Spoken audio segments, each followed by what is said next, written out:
எங்களுடைய தமிழ் மக்களுடைய இதயத்தை கவர்ந்த தமிழ்நாட்டு முதலமைச்சர் விஜய் அவர்களுக்கு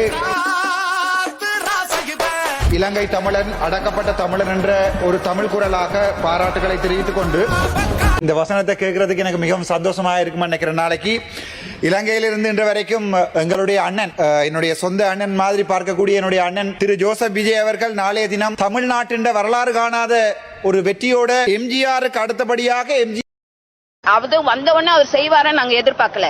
எப்படியாப்பட்ட கவர்மெண்ட் வந்த உடனே செய்யல.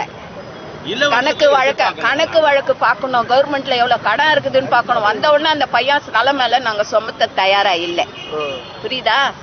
அந்த பையன் மூளைய வச்சு ஒன்னா செய்யணும், பொறுமையா செய்யணும். எடுத்தடுப்புல நான் செய்ய சொன்னேன்னு, நான் செய்யறேன்னு சொன்னேன்னா மக்களும் அவரை கேட்க கூடாது. ஏன்னா கவர்மெண்ட்ல நிறைய கடன் இருக்குது.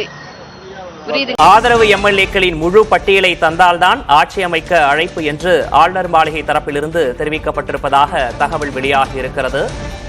இந்த நிலையில் முதல்வராக விஜய் பதவியேற்கும் விழா நாளை திட்டமிட்டபடி நடைபெறுமா என்பது கேள்விக்குறியாகி இருக்கிறது.